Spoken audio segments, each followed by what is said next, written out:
आज इस वीडियो में हम लोग कवर करेंगे ऑर्डर 12 CPC 9008 जिसका टाइटल है admission. Under this order total 9 rule discuss किए गए हैं। तो इसे स्टार्ट करते हैं, पर स्टार्ट करने से पहले ज़रूरी है कि हमें दो चीज़ों का आइडिया हो। नंबर वन तो ये कि हमें ये पता हो कि एडमिशन होता क्या है भला। नंबर टू ये हमें ये आइडिया होना चाहिए कि ये जो ऑर्डर 12 की प्रोसीडिंग है इसको करने के पीछे बेसिकली कोर्ट का क्या पर्पस है, ये ऑर्डर क्यों ऐड किया गया है CPC में, इसके पीछे क्या प्रूडेंस है। सो डिस्कस करते हैं। सो एडमिशन बेसिकली एक स्टेटमेंट होती है पर्सन की, जिसे आप मेकर कह सकते हैं, जिसमें वो कोई बयान देता है किसी फैक्ट की एग्जिस्टेंस और नॉन एग्जिस्टेंस के हवाले से, और ये इसके इंटरेस्ट के अगेंस्ट होती है। सो बेसिकली एक ऐसी स्टेटमेंट जिसमें जो पर्सन है जो वो स्टेटमेंट एलेज कर रहा है, दे रहा है, डिक्लेयर कर रहा है, अगर वो स्टेटमेंट उसके इंटरेस्ट के अगेंस्ट हो और उस स्टेटमेंट में वो किसी फैक्ट के होने या ना होने का दावा करे, तो ऐसी स्टेटमेंट को एडमिशन कहते हैं कानून की नज़र में। सेकेंडली ये कि इस ऑर्डर की प्रोसीडिंग को करने का क्या पर्पस है।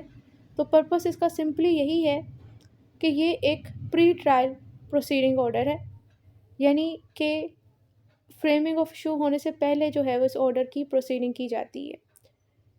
सो इस ऑर्डर की प्रोविजन के तहत कोर्ट के पास पावर है कि कोर्ट इशू फ्रेम करने से पहले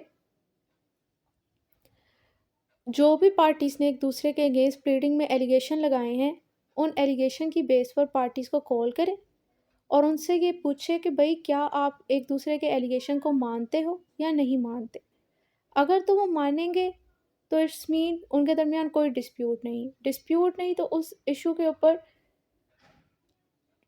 इशू फ्रेम करने की ज़रूरत नहीं और फिर ट्रायल की भी ज़रूरत नहीं। लेकिन अगर वो डिनाई करते हैं एक दूसरे की प्लीडिंग में जो एलिगेशन उन दोनों ने एक दूसरे के अगेंस्ट लगाए थे, इट्स मीन उन दोनों पार्टीज़ के दरमियान डिस्प्यूट है, इसका मतलब इशू भी फ्रेम होंगे और ट्रायल भी होगा।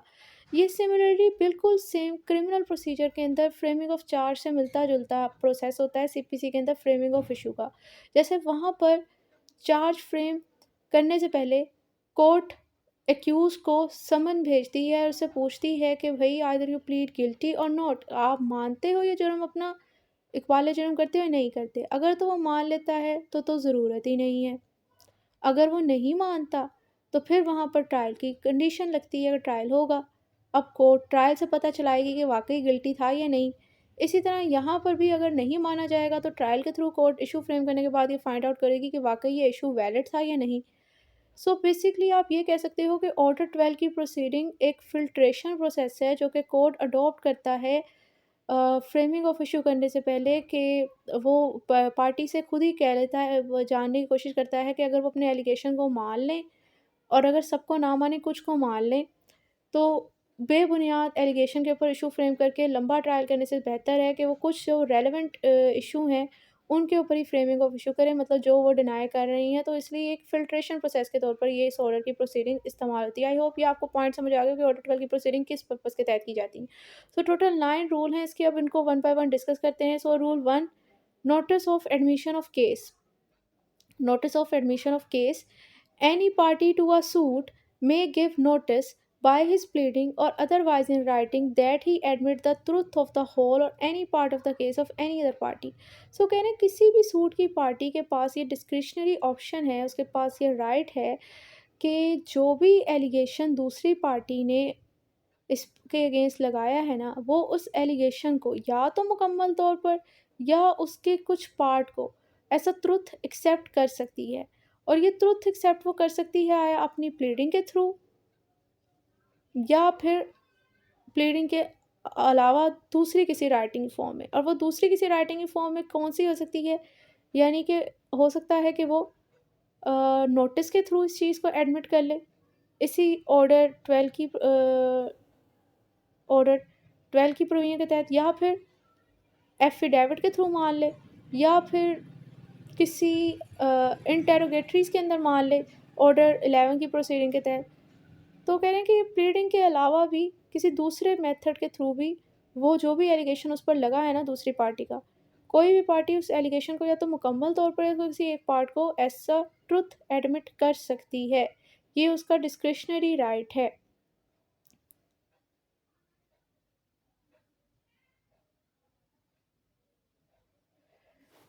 अब यहाँ पर जो रूल 1 है ऑर्डर 12 का, इसकी पंजाब में अमेंडमेंट हो गई है, तो पंजाब की अमेंडमेंट में क्या कहती है उसमें, मतलब वहाँ पंजाब अमेंडमेंट में रूल 1 की जगह पे कौन सा रूल 1 सब्स्टिट्यूट हुआ है, तो पहले उसको डिस्कस करेंगे, देन हम रूल 2 की तरफ जाएंगे।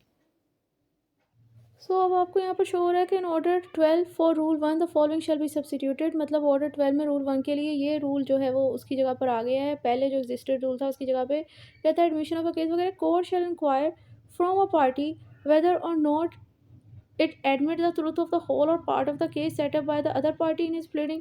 फिर एक कोर्ट के ऊपर ऑब्लिगेशन है कि उसने पार्टी से इंक्वायरी करनी है, कंडक्ट करनी है इस चीज़ के हवाले से कि क्या जो केस दूसरी पार्टी ने अपनी प्लीडिंग के अंदर इसके अगेंस्ट अलेज किया है, क्या वो उस पूरे एलिगेशन को मुकम्मल तौर पर या उसके किसी एक हिस्से को ऐसा ट्रुथ एडमिट करते हैं या नहीं करते, ये चीज़ कोर्ट के ऊपर ऑब्लिगेशन है।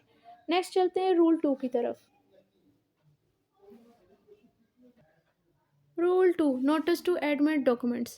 Where either party may call upon the other party to admit any document, saving all just exceptions। फिर एक दोनों पार्टी में से, और सूट में दो ही पार्टी होती हैं, plaintiff and defended under order 1 of CPC. अगर इन दोनों पार्टी में से कोई भी पार्टी ना दूसरी पार्टी को कॉल अपॉन उसे नोटिस दे सकती है, उसे बुला सकती है कि भाई ये डॉक्यूमेंट ना फलां डॉक्यूमेंट आप एडमिट करो, उसके लिए उसे नोटिस दे सकती है। दोनों पार्टी में से कोई भी पार्टी दूसरी पार्टी को नोटिस दे सकती है किसी डॉक्यूमेंट को एडमिशन के लिए। सेविंग ऑल जस्ट एक्सेप्शन, मतलब जिन मैटर के अंदर वो उसे नहीं कह सकती कि आप एडमिट करो, तो वहाँ पर वो उसे नोटिस नहीं दे सकती। And in case of refusal or neglect to admit after such notice, अब अगर नोटिस उन्होंने दिया था कि भाई आओ और आके इस डॉक्यूमेंट को एडमिट करो, दूसरी पार्टी ने नोटिस मिलने के बाद भी इसके उस नोटिस के ऊपर उस डॉक्यूमेंट को एडमिट नहीं किया, उसने निगलेक्ट किया उसके एडमिशन को या रिफ्यूज़ कर दिया, उसने माना ही नहीं, यानी इंटेंशनली एडमिट नहीं किया या अनइंटेंशनली उससे निगलेक्ट हो गया, उसने कोई एडमिशन नहीं किया, देन क्या होगा, the cost of proving any such document shall B paid by the parties और निगलेक्टिंग और रिफ्यूजिंग। वेन अब आप उसे नहीं ना एडमिट कर रहे हैं, इंटेंशनली किसी तरह नहीं कर रहे, तो इसकी कॉस्ट जो है उस डॉक्यूमेंट को, जाहिर सी बात है आपके एडमिशन ना करने की वजह से इसका मतलब आप डिनाई कर रहे हो, उसे साबित करना पड़ेगा। तो कह रहे हैं इसको साबित करने का जितना भी खर्चा होगा, अब वो जो पार्टी उसे निगलेक्ट करी थी, जिसने उसे एडमिट किया था, उसी की जेब से जाएगा, वही पे करेगी। What ever the result of the suit में भी, मतलब केस का जो भी रिजल्ट आए ये मैटर नहीं करता, ये मटेरियल है, जो कि जिस पार्टी ने उस डॉक्यूमेंट को एडमिट नहीं किया था उसका सारा खर्चा उसको साबित करने का इसी के ऊपर आएगा, इसी की जेब पर पड़ेगा। एक्सेप्शन है unless the court otherwise direct, मतलब अगर कोर्ट दूसरी कोई डायरेक्शन दे दे तब फिर उस चीज़ को फॉलो किया जाएगा। ये बेसिकली इसलिए कह रहे हैं भाई इंसाफ के तकाज़ों को मुहैया करने के लिए उन्होंने ये अनलेस की लाइन ऐड कर दी कि हो सकता है कि जब केस डिस्पोज ऑफ हो ना, वो तो कह रहे हैं भाई केस का जो भी रिजल्ट हो, जो पार्टी डिनाई कर रही है उसी की जेब से पैसे जाएंगे इसको साबित करने के। तो वो कह रहे हैं कि हो सकता है कि जब केस डिस्क्लोज हो तो जो पार्टी डिनाई कर रही थी वो हक पर निकले कि वाकई ही उस डॉक्यूमेंट को डिनाई करना उसका बनता था। तो अब इस सिचुएशन में कोर्ट उसके साथ ये तो नहीं कि एक तो वो हक पर भी थी और फिर भी उसे कहे कि भाई इसका डिनाई करना उसे इतना महंगा पड़ रहा है कि भाई कॉस्ट आप ही पे करोगे। तो हो सकता है कोर्ट उस सिचुएशन में कह दे कि जिस पार्टी की वजह से लिटिगेशन बेफजूल चल रही थी, मतलब जिसने ये डॉक्यूमेंट असर्ट किया था, वो उसी पार्टी से कहेगी कि भाई आप पैसे जमा करवाओ। कोर्ट ऐसा कह सकती है अगर कोर्ट करना चाहे तो। नेक्स्ट है no cost of proving any document shall be allowed unless such notice is given. वो कह रहे हैं इस डॉक्यूमेंट को साबित करने की कॉस्ट तब तक नहीं दिलवाई जाएगी उस पार्टी से भी जो इसे रिफ्यूज़ कर रही, इसे एडमिट नहीं कर रही, जब तक वो पहली वाली पार्टी भी इसको नोटिस नहीं देती। मतलब पैसे वसूल करने के लिए नोटिस देना कितना ज़रूरी है। अब ये नोटिस भी किन सिचुएशन के अंदर ज़रूरी नहीं है, इसकी भी एक्सेप्शन वगैरह, exception where the except where the omission to give the notice is in the opinion of the court a saving of expense. अगर कोर्ट को लगता है कि भाई पैसे बचाने के लिए ज़रूरी है कि नोटिस ना दिया जाए, तो उस सिचुएशन में नोटिस देने की ज़रूरत नहीं। इसका मतलब अगर कोर्ट ने ऐसा कह दिया कि पैसे बचाने के लिए नोटिस देने की ज़रूरत नहीं है, नोटिस नहीं भी दिया, तब भी अब कॉस्ट आपको ही देनी पड़ेगी, क्योंकि अब तो कोर्ट ने कह दिया था ना कि नोटिस नहीं देना। नेक्स्ट है फॉर्म ऑफ नोटिस, कि ये जो नोटिस आप लोग भेजते हो डॉक्यूमेंट को एडमिट करने के वाले से, इसका फॉर्मेट किस तरह का होगा। A notice to admit document shall be in a form 9 in appendix C with such variation circumstances may require. मतलब ये जो डॉक्यूमेंट्स को एडमिट करने के लिए आपने नोटिस भेजना है ना, अपेंडिक्स सी में जो फॉर्म नंबर 9 है, मतलब फॉर्म नंबर 9 में जो फॉर्मेट प्रोवाइड किया गया है उस फॉर्मेट के हिसाब से आपने नोटिस भेजना है, और जो सर्कमस्टांसेस के ऊपर वेरिएशन डिपेंड कर रही होंगी वो उस वेरिएशन के साथ भेज दें। मतलब अगर फॉर्म 9 में किसी ऐसे पार्टिकुलर डॉक्यूमेंट की एडमिशन के वाले से आप नोटिस भेज रहे हो जिसका हो सकता है अपेंडिक्स सी के फॉर्म 9 में फॉर्मेट ना प्रोवाइड किया गया हो, तो वो कह रहे हैं कि फिर सर्कमस्टांसेस के लिहाज से जो वेरिएशन अगर चाहिए होंगी वो आप लगा देंगे। नेक्स्ट है रूल 4, जो कह रहे हैं नोटिस टू एडमिट फैक्ट। यानी कि एक तो डॉक्यूमेंट्स को मानने के लिए नोटिस दिया जा रहा है कि इनका वो मान ले फलां पार्टी ऑपोजिट पार्टी, और दूसरा रूल 4 ये कहता है कि किसी फैक्ट्स के एडमिशन के हवाले से भी नोटिस दिया जा सकता है। यानी नोटिस दो चीज़ों की एडमिशन के हवाले से दिए जा सकते हैं, नंबर 1 डॉक्यूमेंट और नंबर 2 फैक्ट्स। रूल 4 क्या कहता है, वो कह रहे हैं notice to admit fact. Any party may by notice in writing at any time not later than 9 days before the day fix for the hearing call on any other party to admit for the purpose of the suit only and the specific fact or the fact mention in such notice. वो कह रहे हैं कोई भी party, उसकी discretionary right है, उसका पास power है कि वो रिटर्न नोटिस के थ्रू जो डेट फिक्स हुई है ट्रायल हियरिंग की, उस डे के से 9 दिन पहले, not later than 9 days before, मतलब ये है कि 9 दिन अभी पड़े हों आपकी डेट ऑफ हियरिंग से पहले। ये ना हो कि 9 दिन का भी टाइम ना रहा हो तो वो तो उसके बाद का हो कंसीडर कर लिया जाएगा ना, मतलब अभी हियरिंग होनी है और उसमें होने में भी 9 दिन पड़े हुए हैं। तो 9 दिन पहले आप लोगों ने एक रिटर्न नोटिस देना है, एक पार्टी ने दूसरी पार्टी को, कि भाई केस के हवाले से आप फलां फैक्ट जो नोटिस में मैं स्पेसिफाई कर रही हूँ ना, इनको आप एडमिट कर लें, इसका वो नोटिस देती है। And in case of refusal or neglect to admit the same within a 6 day after service of a such notice, और दूसरी पार्टी ने भी अब इस नोटिस के मिलने के बाद एडमिट इनका एडमिशन अगर नहीं करना है, इन्हें डिनाई करना है, तो उसने नोटिस मिलने के 6 दिन के अंदर अंदर करना है। लॉ का तकाजा उस पर यही है। वो कह रहे हैं कि नोटिस मिलने के बाद सर्विस ऑफ नोटिस होने के 6 दिन के अंदर अंदर अगर एक पार्टी उसको नहीं एक्सेप्ट करती, उन फैक्ट को रिफ्यूज़ कर रही है, मतलब इंटेंशनली एडमिट नहीं कर रही, निगलेक्ट कर रही है, यानी अनइंटेंशनली उसने एडमिट नहीं किया, और with in a such further time इसमें अलाउड बाई, या फिर उस या तो 6 दिन के अंदर नोटिस मिलने के बाद या उस टाइम पीरियड में जो कोर्ट ने अलाउ किया उसने नहीं एडमिट किया ना ये fact, then the cost of proving such fact or fact shall be paid by the parties on neglecting or rephrasing. Same like जो मैटर एडमिशन ऑफ फैक्ट के हवाले से था, वही इधर भी है कि भाई अब आप नहीं ना मान रहे, तो अब इनको इसका मतलब आप अनएडमिशन है आपका, नहीं मान रहे, आप डिनाई कर रहे हो, तो अब इनको साबित करने का खर्चा भी आपकी जेब से ही लिया जाएगा जो पार्टी इसको नहीं मान रही। What ever the result of the suit में भी अगेन वही कि जो भी केस का रिजल्ट हो, फिर उसकी एक्सेप्शन यही कि अगर कोर्ट अदरवाइज डायरेक्ट कर दे, मतलब इससे ऑपोजिट कोर्ट डायरेक्शन दे दे, सेम वही प्रूडेंस जो मैंने रूल में 2 में डिस्कस की, वही आप यहाँ पर भी अप्लाई कर सकते हैं। नेक्स्ट है provided that any admission made in pursuance of such notice is to be deemed, ये प्रोवाइजो बहुत इंपॉर्टेंट है। प्रोवाइडो क्या कहती है, provided that any admission made in pursuance of such notice is to be deemed to be made only for the purpose of the particular suit।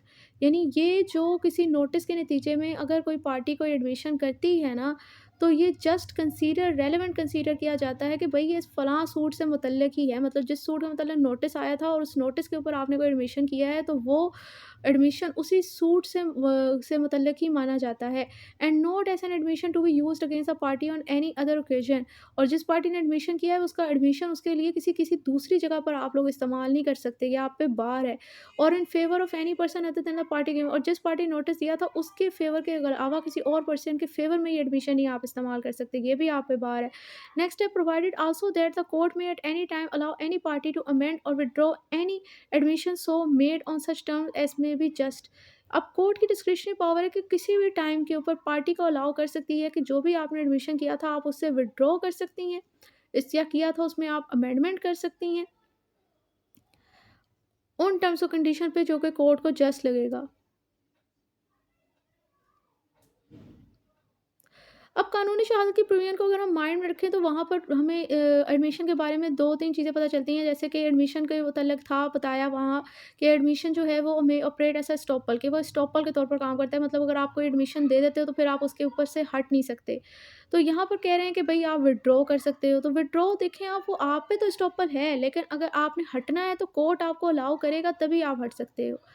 दूसरा, हम लोगों ने चीज़ डिस्कस की थी क्यूएसओ के प्रोविज़न में कि एडमिशन ना कंक्लूसिव इन नेचर नहीं होता, मतलब उसकी केस के ऊपर आप डिसीजन नहीं दे सकते। तो वही वो कह रहे हैं कि यहाँ पर अगर कोर्ट आपसे अमेंडमेंट करने का कह रही है ना, तो वो एडमिशन ये नहीं है कि वो आप उसको चेंज नहीं कर सकते। कोर्ट अगर, क्योंकि वो कंक्लूसिव नहीं है, उसकी कंक्लूसिव नेचर नहीं है, तो वो आप चेंज भी कर सकते हो अगर कोर्ट आपको अलाउ कर दे। नेक्स्ट है रूल 4 है। ये पहले पंजाब अमेंडमेंट के अंदर ऐड था, और अब जो अब नया अब बेयर एक्ट आया है उसमें अब फेडरल लेवल पे भी उन्होंने 4A को पार्ट बना लिया है इस ऑर्डर का। सो कह रहे हैं power of court to record admission of document and fact. Power of court to record admission of document and fact, ये आप बेसिकली कह सकते हो कि रूल 2 और 4 के ना से रिलेटेड ही है, मिलता-जुलता है या एक तरह से उनके ऑपोज़िट है। सो वो कह रहे हैं कि notwithstanding that no notice to admit document or fact has been given under rule 2 or 4 respectively. मतलब कह रहे हैं रूल 2 और 4 के तहत जो कोई नोटिस दिया हुआ है कि भाई फलाँ डॉक्यूमेंट एडमिट कर ले, फलाँ और फैक्ट को एडमिट कर लें, उस उन नोटिसेस के अलावा उनको एक साइड पे रखते हुए the court may at any stage of the proceeding before it of its on motion. मतलब प्रोसीडिंग उसके पास चल रही है ना, कोर्ट के सामने केस लगा हुआ है, तो उस प्रोसीडिंग के किसी भी स्टेज पे वो बजाते खुद सुओ मोटो, बगैर किसी पार्टी की एप्लीकेशन पे, बगैर किसी पार्टी के एक्शन पे, call upon any party to admit any document or fact and shall in such a case. वो किसी भी पार्टी को कह सकता है, उसे बुला सकता है, उसे नोटिस भेज सकता है कि भाई आके कोई डॉक्यूमेंट या कोई फैक्ट एडमिट करो।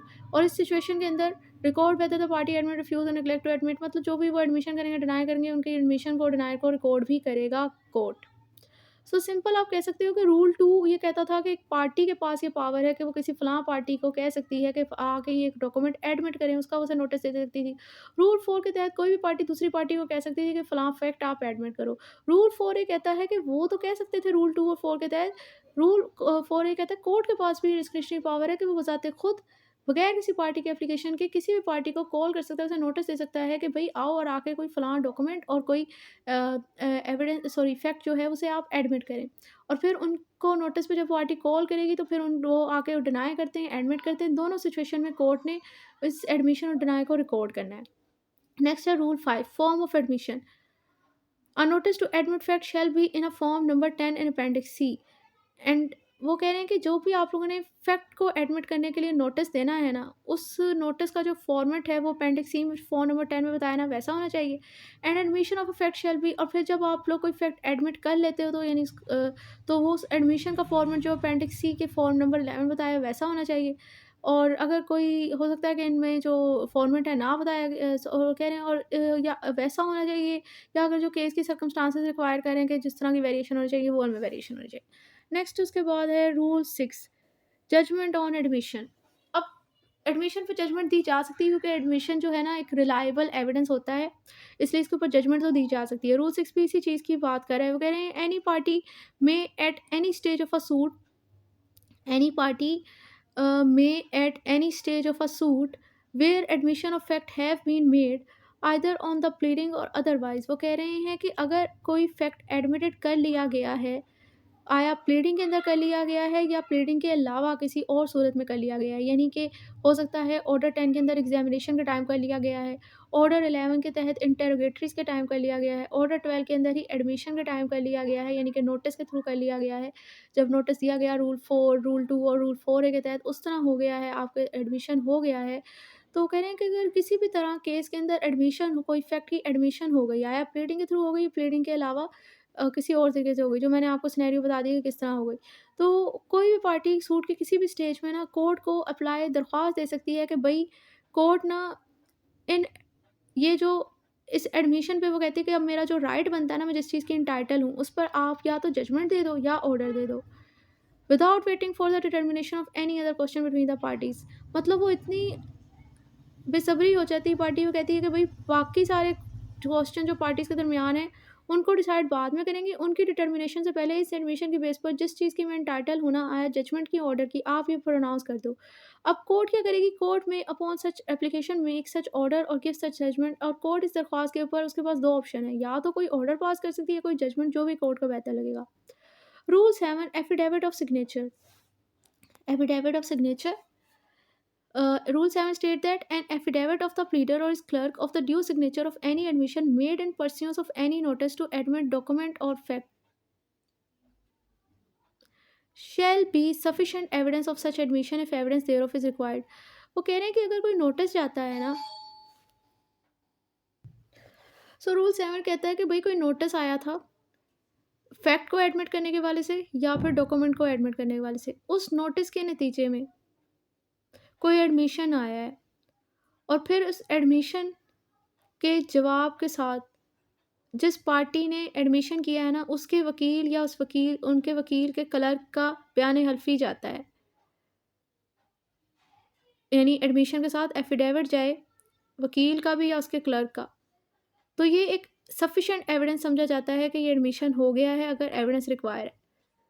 यानी कि वो ये कहना चाह रहे हैं कि एक पार्टी ने एक दूसरी पार्टी को नोटिस दिया कि आप ना ये फ़लाँ डॉक्यूमेंट या एक फैक्ट को एडमिट करो। उस पार्टी को जब नोटिस मिला तो उसने उस नोटिस की बेस पे एडमिशन कर लिया कि हाँ, उसने एडमिट कर लिया कि ऐसा फैक्ट एग्ज़िस्ट करता है और ऐसा डॉक्यूमेंट एग्ज़िस्ट करता है। अब उन्होंने जस्ट एक डॉक उस एडमिशन क नोटिस का जब उन्होंने रिप्लाई दिया तो वो जस्ट उनका एडमिशन ही नहीं किया, बल्कि उस एडमिशन के साथ उनका जो वकील था ना, या उनके वकील का जो क्लर्क था, उसका बयान हल्फ़ी भी गया। तो वो कह रहे हैं कि ये बयान हल्फ़ी जाना एक बेसिकली सफिशिएंट एविडेंस कंसीडर किया जाता है कि वाक़ई ये एडमिशन हुआ है।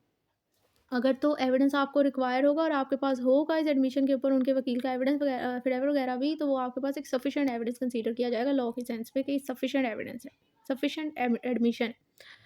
Rule 8, notice to produce document.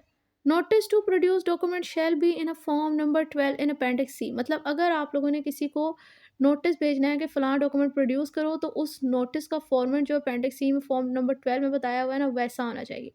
फिर सच वेरिएशन सर्कमस्टांस में रिक्वायर मतलब होना चाहिए, और अगर कोई वेरिएशन रिक्वायर है सर्कमस्टांसेस, तो फिर उस वेरिएशन सर्कमस्टांसेस की बेस पे वेरिएशन आप लोगों ने करना है। An affidavit of the pleader or his clerk of the service of any notice to produce and of the time when it was served with a copy of the notice to produce shall in all cases be sufficient evidence of the service and the time of when it was served।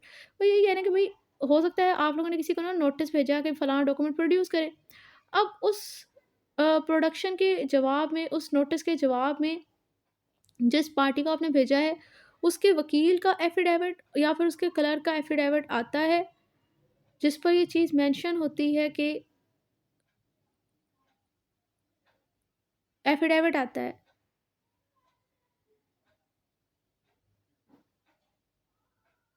उस notice के जवाब में।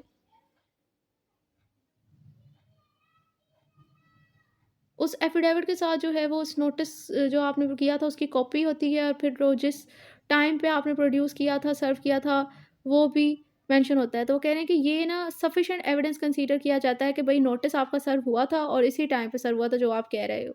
Rule 9, cost. If a notice to admit or produce specific document which are not necessary,